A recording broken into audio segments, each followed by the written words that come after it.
नमस्कार, बहुत बहुत स्वागत है आप सभी का आर्ट की फाइट में। मैं रविंद्र सिंह आपके साथ और आज का मुद्दा आर्ट की फाइट का है भ्रष्टाचार पर, करप्शन पर घमासान। आज कांग्रेस के धरने को लेकर मुख्यमंत्री भजनलाल शर्मा ने निशाना साधा। सीएम ने कहा कि कांग्रेस ने हमेशा तुष्टीकरण और भ्रष्टाचार पर राजनीति की है। यह राजनीति अब देश में चलने वाली नहीं है। सीएम ने कहा कि देश हो और या प्रदेश, किसी तरह का भ्रष्टाचार बर्दाश्त नहीं किया जाएगा। वहीं कांग्रेस ने पलटवार करते हुए कहा कि जांच करें और दोषियों को जेल में डालें। पीसीसी चीफ डोटासरा ने यह भी कहा कि जांच के नाम खाना पूर्ति नहीं की जा रही है। कांग्रेस बड़े भ्रष्टाचार का खुलासा करेगी। चर्चा आज इसी पर होगी। करप्शन पर सियासत कौन कर रहा है? क्या करप्शन सिर्फ सियासी मुद्दा बनकर रह गया है? तमाम मुद्दों पर चर्चा। पहले एक छोटी सी रिपोर्ट।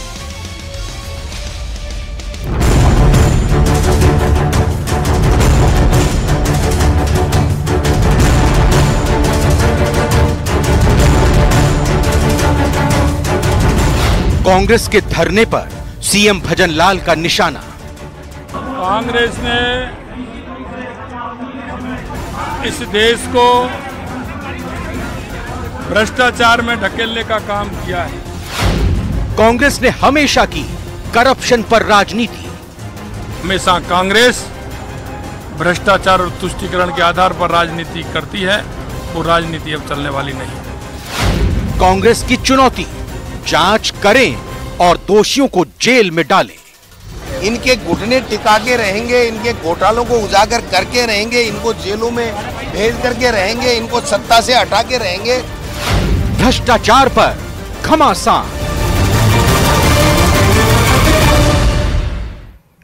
इस मुद्दे पर चर्चा करने के लिए अभी दो मेहमान हमारे साथ जुड़े हैं। स्वागत कराते हैं। आगे के जैसे और मेहमान जुड़ेंगे उनका भी परिचय आपसे कराएंगे। पंकज मीणा जी बीजेपी से हैं, बहुत बहुत स्वागत पंकज जी। हमारे साथ एसपी मित्तल साहब, वरिष्ठ पत्रकार, सर आपका स्वागत। मित्तल साहब, शुरुआत आपसे करते हैं क्योंकि कांग्रेस ने जिस मुद्दे को लेकर आज प्रदेश में ईडी के क्षेत्रीय कार्यालय के बाहर धरना दिया, उस मुद्दे को लेकर, चूंकि यह मुद्दा उठा कहां से? केंद्र से उठा, कांग्रेस की केंद्रीय नेतृत्व की तरफ से उठाया गया या कहें कि इंडिया गठबंधन की तरफ से उठाया गया। लेकिन उस मुद्दे को लेकर, अच्छी बात है विपक्ष सक्रिय होना चाहिए, लेकिन उस मुद्दे को लेकर गोविंद सिंह डोटासरा अपनी पार्टी के साथ यहां मैदान में उतरे।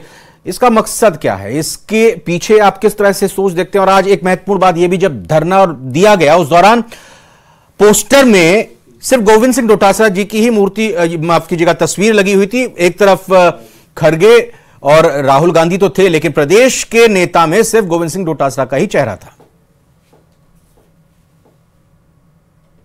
देखिए रविंद्र, ये जो आपने चेहरे की बात करी, फोटो की बात की, इस पर तो मैं बाद में आता हूं, लेकिन पहले मैं ये जरूर कहना चाहता हूं कि ये आखिर कांग्रेस का धरना किसके खिलाफ था?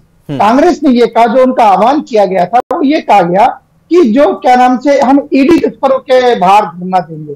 लेकिन जिस तरीके से कांग्रेस के नेताओं के बयान आए, वो औद्योगिक घराने को लेकर आए और उस क्या नाम से एक विदेशी तो संस्था है हिंडनबर्ग, उसको लेकर क्या नाम से मुद्दा बना के उन्होंने अपनी बात को रखा। तो मेरे ये समझ में नहीं आ रहा कि कांग्रेस ने ईडी के खिलाफ धरना दिया या एक विदेशी जो संस्था है उसके आरोपों को लेकर धरना दिया। तो अभी कांग्रेस के भी प्रवक्ता होते तो शायद क्या नाम से ये बात बताते। लेकिन मैं कहना चाहता हूं कि मुझे ऐसा लगता है कि ये देश की जो आर्थिक स्थिति इस टाइम क्या नाम से बहुत अच्छी है, उस पर प्रहार करने की बात है। और ये जो क्या नाम से हम पूरी दुनिया के अंदर आर्थिक क्षेत्र में भारत आज जो है तीसरी महाशक्ति बनने जा रहा है, उसको शायद क्या नाम से प्रभावित करने के लिए इस तरह के मुद्दे उछाले जा रहे हैं। आप देखिए, हम कैसे नकार सकते हैं देश के औद्योगिक घरानों को? हम कैसे नकार सकते हैं? आज देश के विकास में औद्योगिक घरानों की महत्वपूर्ण भूमिका है।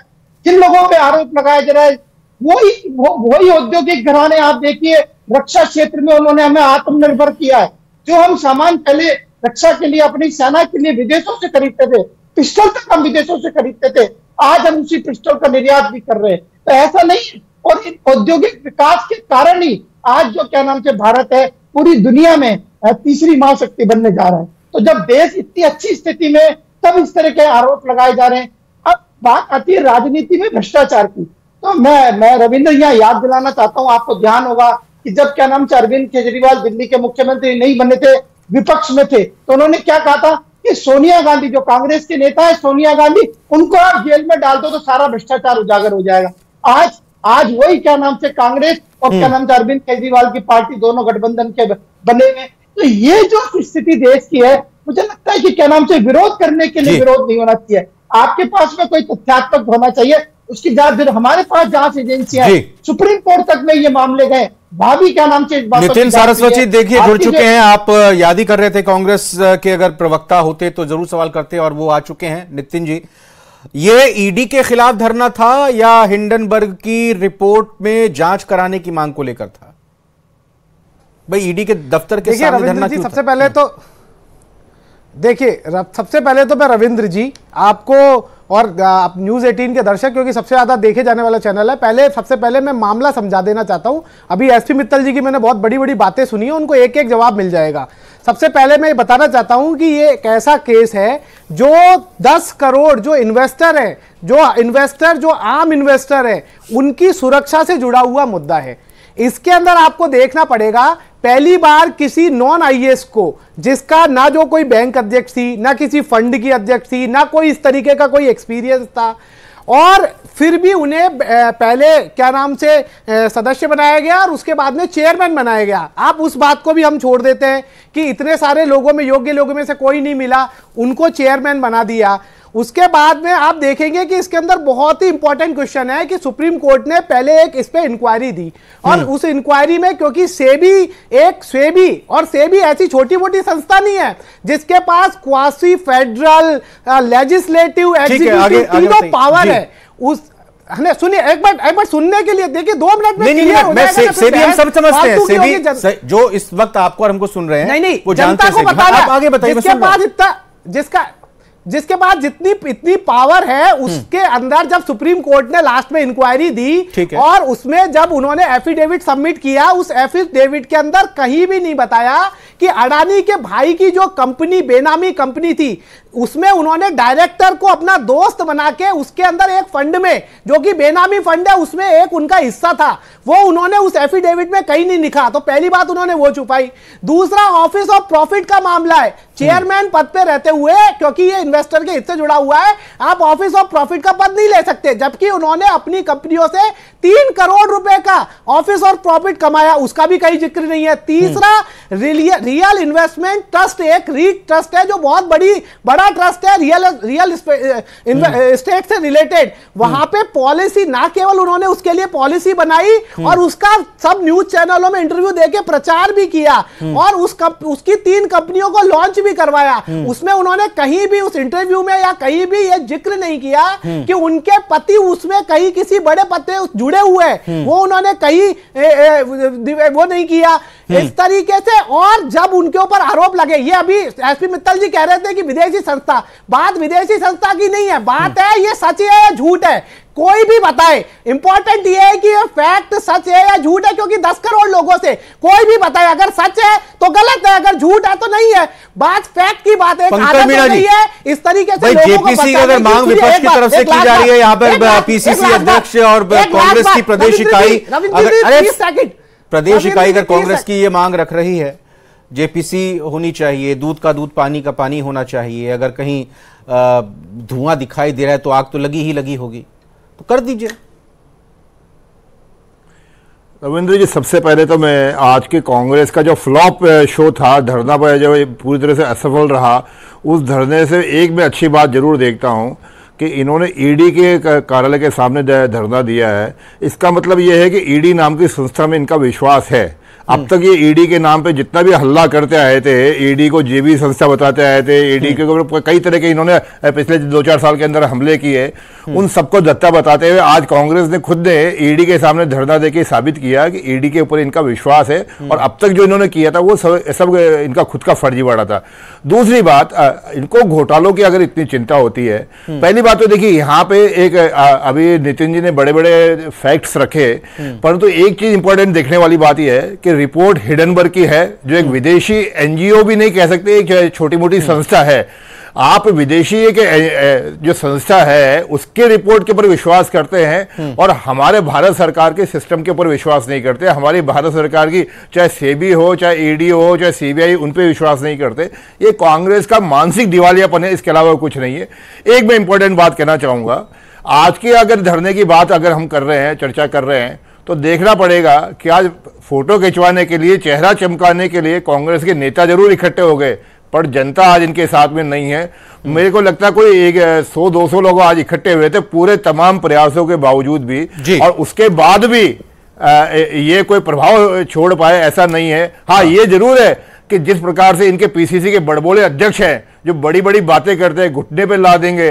अरे घुटने पर तो आप हो इटली वालों को पीछे सामने, उनके सामने नतमस्तक होकर घुटनों पे आके आप बातें करते हो। और अगर आपको अगर पंकज जी आपका कहने का मतलब ये हुआ कि हिंडनबर्ग विदेशी संस्था है, इसी वजह से उसकी सार्थकता पर हम विश्वास नहीं कर सकते, इस लिहाज से जांच नहीं होनी चाहिए। आपने ये जो कहा, जो कांग्रेस जो मांग कर रही है हिंडनबर्ग, मैं रविंद्र जी आपके इस पेन पॉइंट पे मैं एक बार जवाब दे देता हूं प्लीज।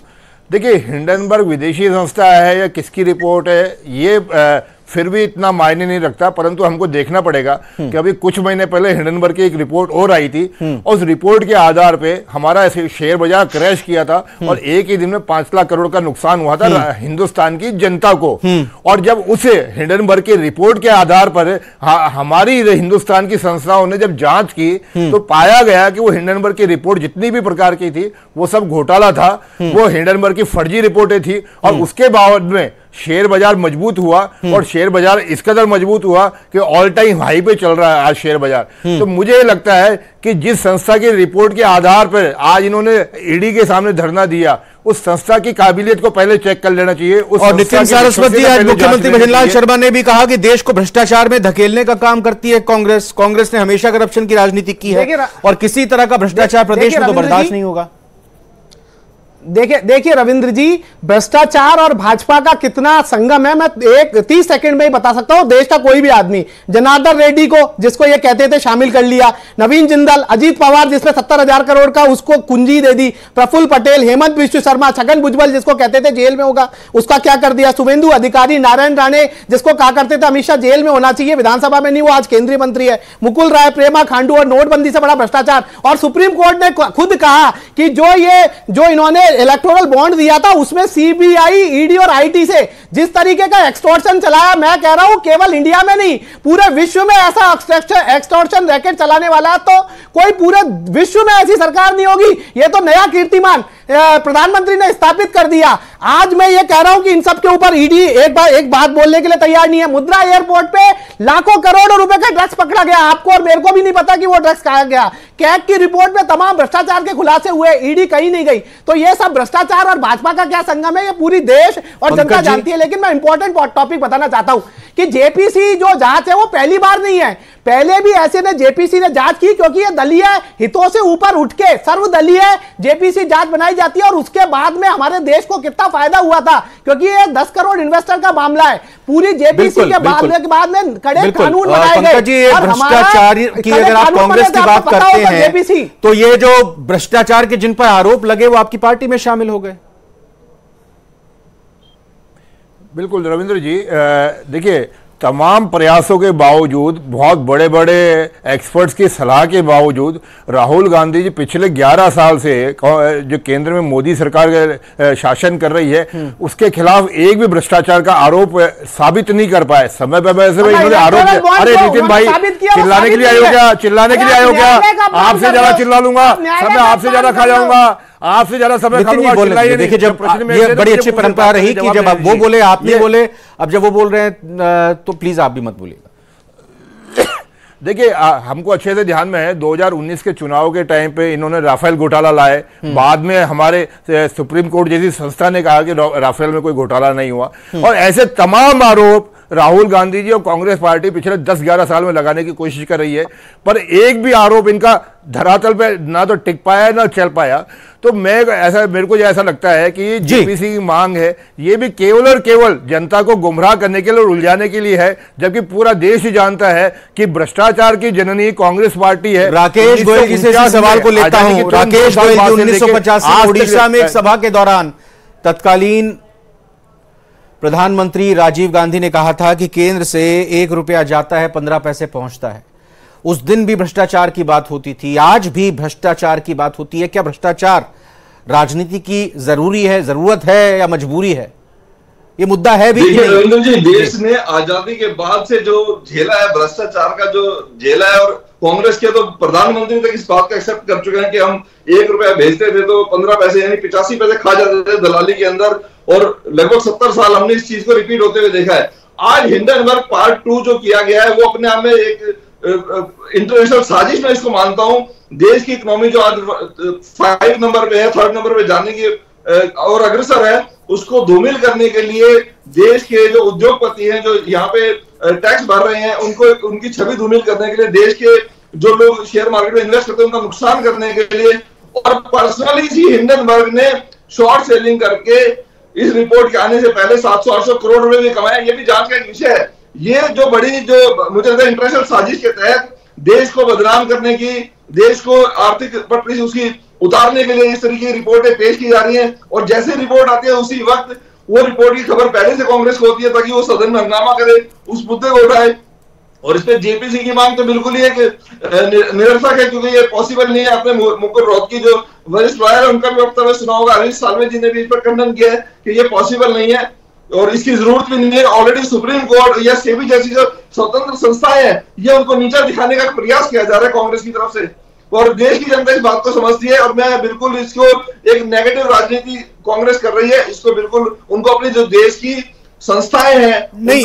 राकेश जी, सवाल ये है, सवाल राकेश जी ये है कि अगर सेबी को ही कहा जाता है इस मामले की जांच करिए, और सेबी के ही चेयरमैन का इसमें हित है, उनके परिवार का इसमें स्टेक है, तो ये ऑफिस ऑफ प्रॉफिट का मामला बनता है कि नहीं बनता? लोगों के मन में यही आशंका है कि भाई जिसकी वजह से, जिसकी सरपरस्ती में, जिसके जानकार की वजह से कथित तौर पर अगर गड़बड़ी हुई है तो वो ही जांच करेगा कैसे, और वो कितना दूध का दूध और पानी का पानी कर पाएगा? नहीं, देखिए जो आप कह रहे हैं वो उनके पास जो भी स्टेक था वो ऑलरेडी, क्योंकि पहले से कंपनियों से जुड़े रहे हैं और कंपनी के अंदर उनका एक बड़ा एक्सपोजर था, बड़ा उनका एक्सपीरियंस था, उस वजह से उनको ये सेबी का पद मिला। और उसके पूर्व के उनके वो इन्वेस्टमेंट्स हैं जिसको आज ये बता रहे हैं कि शायद इस फाइल की वजह से उनको एडवांस कोई प्रॉफिट उस तरीके मिला है, जबकि ऐसा नहीं। वो उनकी अपनी निजी संपत्ति जो उन्होंने पहले से अपनी जॉब के थ्रू, अपने कंपनियों के थ्रू अर्न किया है, वो पैसा है। एसपी मित्तल सर, क्या वाकई ये एक अंतरराष्ट्रीय साजिश का हिस्सा? हाँ, चलिए बोलिए नितिन जी, बताइए।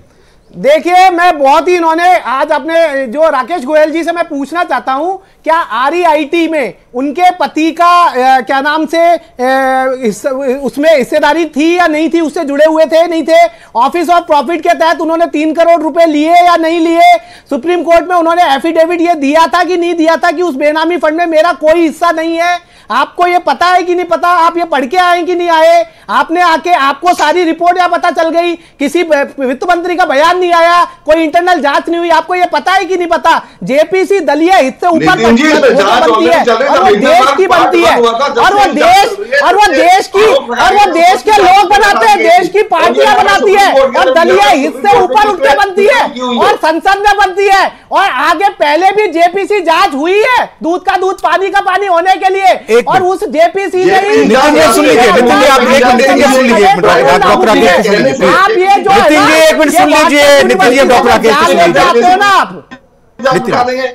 बोलिए राकेश जी। आप तो सुप्रीम कोर्ट की भी अवमानना कर रहे हैं, सेबी को भी कुछ नहीं समझ रहे, उनको नीचा दिखाने का प्रयास किया जा रहा है। अरे हम तो बता रहे हैं कि सुप्रीम कोर्ट में उन्होंने गलत एफिडेविट किया, वहां तो हम लड़ाई लड़ेंगे ही। ऐसे ही इलेक्टोरल बॉन्ड थे, तब आप जैसे लोग ऐसे ही बोलते थे।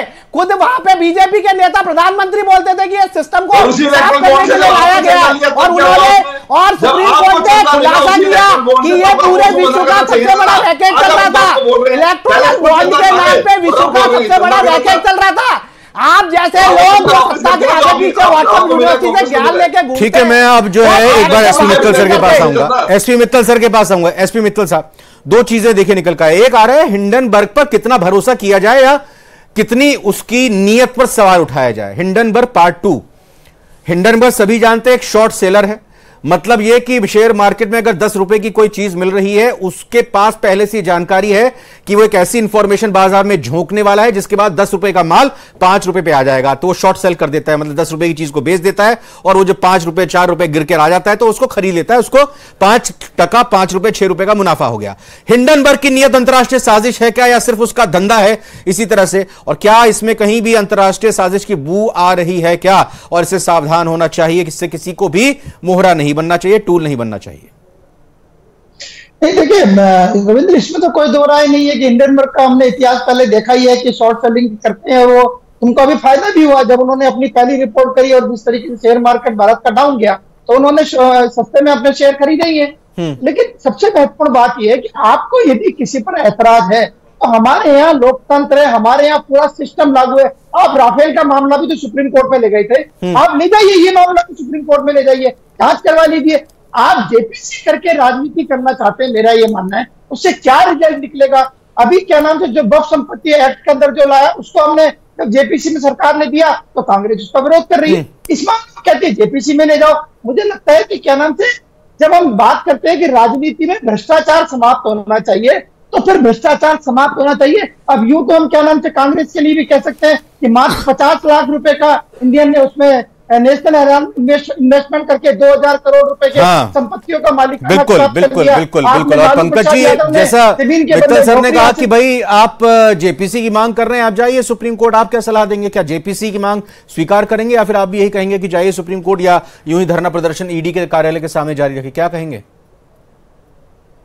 देखिए रविंद्र, ये बिल्कुल साफ है, अगर कांग्रेस को कहीं भी किसी भी मामले में अगर कोई घोटाला करप्शन नजर आता है या इनको लगता है कि भाई कोई मिसलीडिंग हुई है तो इनके पास बहुत सारे रास्ते हैं। ये जेपीसी के माध्यम से राजनीति करके केवल मुद्दे गर्म करना और अपनी जेब गर्म करना, ये इनका प्रोफेशन बन गया है। जबकि हमने देखा है यूपीए 2 के टाइम पे, चाहे कॉमनवेल्थ घोटाला है, चाहे कोयला घोटाला हुआ, 2G घोटाला हुआ, ये सारे घोटाले जिसके अंदर सुप्रीम कोर्ट के द्वारा ही इनको कटघरे में खड़ा किया गया और उसके माध्यम से ही इनका न्याय हुआ।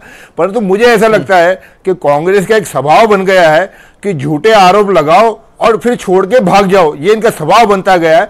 और इसी स्वभाव के चलते इन्होंने ये इस बार फिर एक क्या नाम है आरोप लगाया है। सरस्वती बताइए, ये हिट एंड रन कांग्रेस कर रही है, कह रहे हैं पंकज जी। देखिए, जब इलेक्टोरल बॉन्ड का हमने कहा था तब भी इन्होंने यही कहा था, लेटरल एंट्री में हमने कहा था कि ये पूरा अपने लोगों को चहीतों को अंदर लाने के लिए है, तब ये कह रहे थे कि नहीं ये बहुत अच्छी है, इनके मंत्री कह रहे थे, उसके बाद में ये पलट गए। तो इनका भागना पलटना लगातार जारी है। और सैया भये कोतवाल तो डर काएगा, अभी जेपीसी हो जाएगी तो कोतवाल हट जाएंगे, अभी तो सारे सैया कोतवाल बने हुए हैं, तो ये बिल्कुल वो है, अभी बिल्कुल हम कोर्ट में भी जाएंगे। क्या ये जेपीसी बनना लोकतांत्रिक तरीका नहीं है? क्या अलोकतांत्रिक है? कैसे वरिष्ठ पत्रकार है जो बोल रहे हैं कि जेपीसी लोकतांत्रिक तरीका नहीं है? बताइए, इससे लोकतांत्रिक तरीका क्या हो सकता है कि दलीय हितों से ऊपर उठकर सर्वदलीय एक कमेटी बनेगी जो जांच करेगी? एक 10 सेकंड में जवाब, क्लोजिंग रिमार्क आपका चाहेंगे कि आपको लग रहा है इस सरकार के कई फैसले से देखे? नितिन जी, एक प्रॉब्लम है, प्लीज अब एक मिनट। हमने इस सरकार में देखे कई सारे फैसले पलटे गए हैं, यूटर्न लिया गया है, या विपक्ष ने जो मांग रखी है उसको माना गया है, किसी भी तरह से उसको देखिए। ये जो मुद्दा है, क्या लगता है कि जेपीसी की बात कही जा रही है, इसको माना जा सकता है? देखिए, जेसीपी की मांग इसमें बनती नहीं है, मांग ये कर रहे हैं पर ये पॉसिबल नहीं है और जरूरत नहीं कि राष्ट्रीय हित के मुद्दे पे जेपीसी होती है। किसी इंटरनेशनल कोई संस्था इस तरह का एलिगेशन लगा दे, जो छोटी सी मामूली संस्था जो अपने प्रॉफिट के लिए काम कर रही है, उसके लिए जेसीपी का गठन करना। अरे पहले भी जेपीसी बनी हुई है सर। लेकिन ये बात सबको समझनी होगी कि इस मुद्दे को लेकर अगर आरोप लगे हैं तो जांच जो है वो सही तरीके से होनी चाहिए, और जांच एजेंसी या कहें कि अपनी तरीके से अगर जांच की जा रही है तो इसमें दूध का दूध पानी का पानी होते हुए नजर आना चाहिए। सभी मेहमानों का बहुत बहुत धन्यवाद मैं करना चाहूंगा ताकि विश्वास बहाल रहे, क्योंकि इससे निवेशक जुड़े हुए हैं, इससे शेयर मार्केट से जुड़े हुए कई लोग हैं, और भ्रष्टाचार की लड़ाई तो राजनीतिक दलों की तरफ से लगातार लड़ने की बात कही जाती रही, और उम्मीद यही करनी चाहिए कि इस तरह पर अमल भी करना चाहिए। आज की फाइट में आज फिलहाल